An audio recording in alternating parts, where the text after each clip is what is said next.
Donald Trump just walked straight into what may be the most dangerous legal moment of his life. And if you're paying attention to this case, you're about to see why this isn't just another headline. It's a full-blown judicial confrontation that could reshape how powerful defendants are treated in America.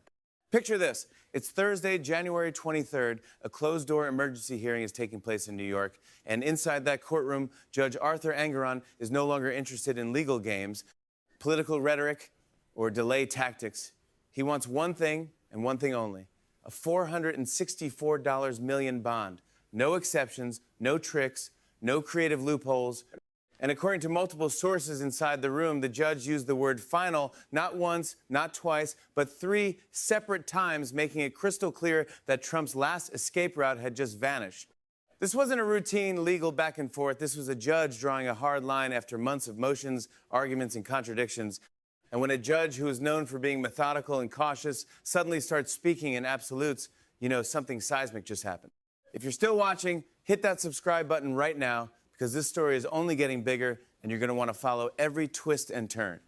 So what actually triggered this dramatic courtroom moment, because this didn't come out of nowhere, it was the result of weeks of escalating tension between Trump's legal team and the court. Trump's lawyers had just filed what many insiders described as their 7th emergency motion in only 3 weeks, desperately trying to either lower the bond, delay the deadline, or convince the court to accept alternative forms of collateral like real estate instead of cash or liquid securities. But Judge Angoron wasn't having it. He pointed out that Trump had already been given multiple chances, that the appeals court had already ruled on the bond amount, and that continued requests for delays were starting to look less like legal strategy and more like obstruction. This wasn't just about paperwork anymore. Legal analysts immediately recognized this as a judge signaling that the end game had arrived.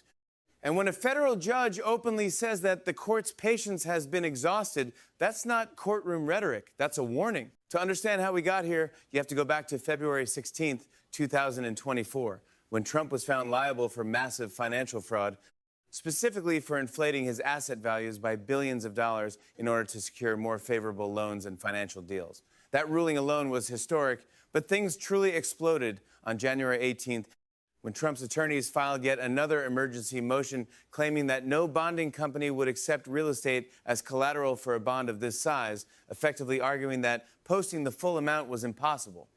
That's when Judge Angoron dropped a bombshell in the January 23rd hearing, pointing out that Trump had just weeks earlier told supporters at campaign rallies that he had more than $400 million in cash sitting in bank accounts.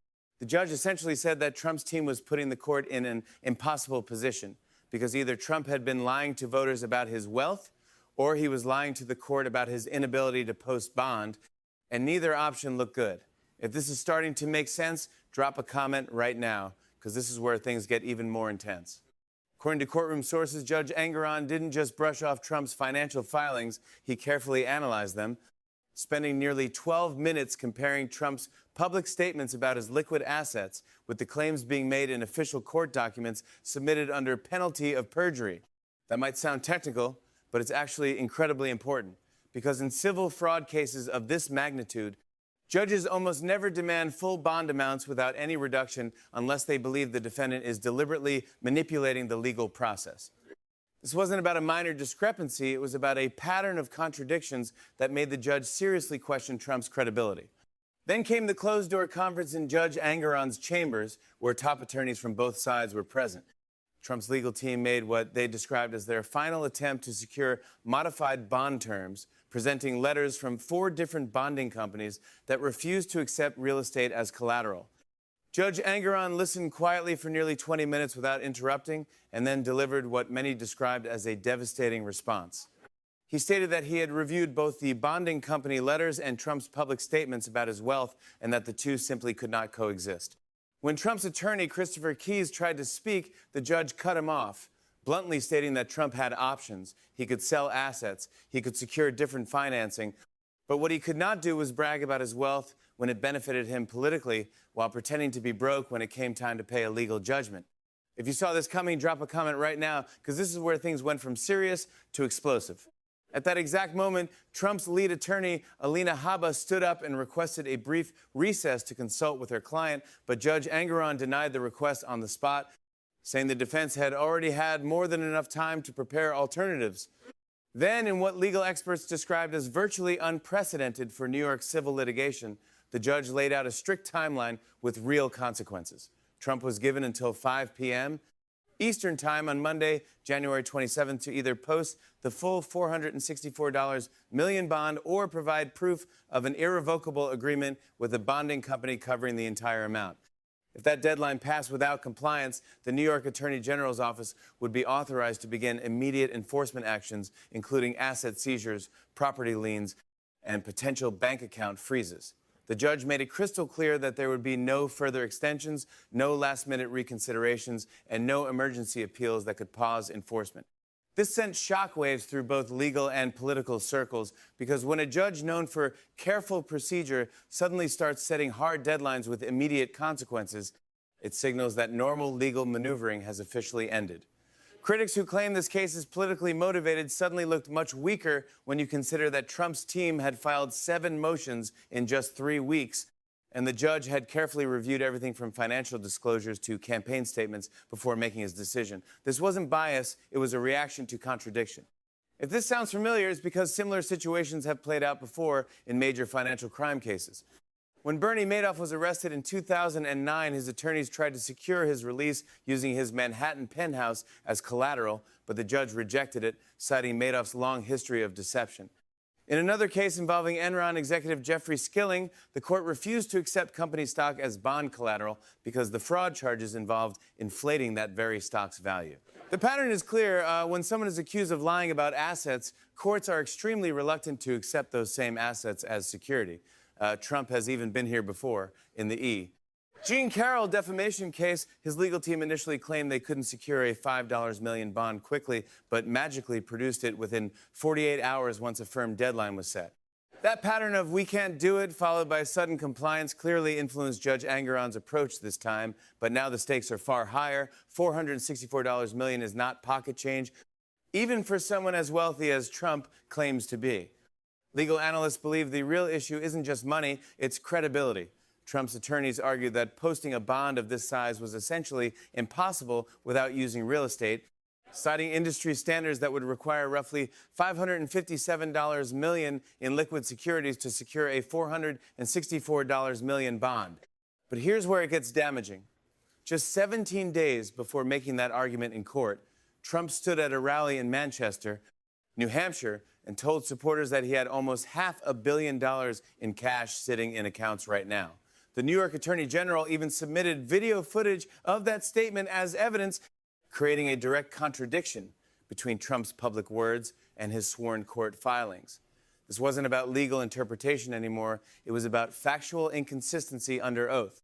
If you're still with me, hit that like button, because this next part explains why this matters far beyond just Trump. This isn't just about one bond or one case. It's about the integrity of the entire civil justice system.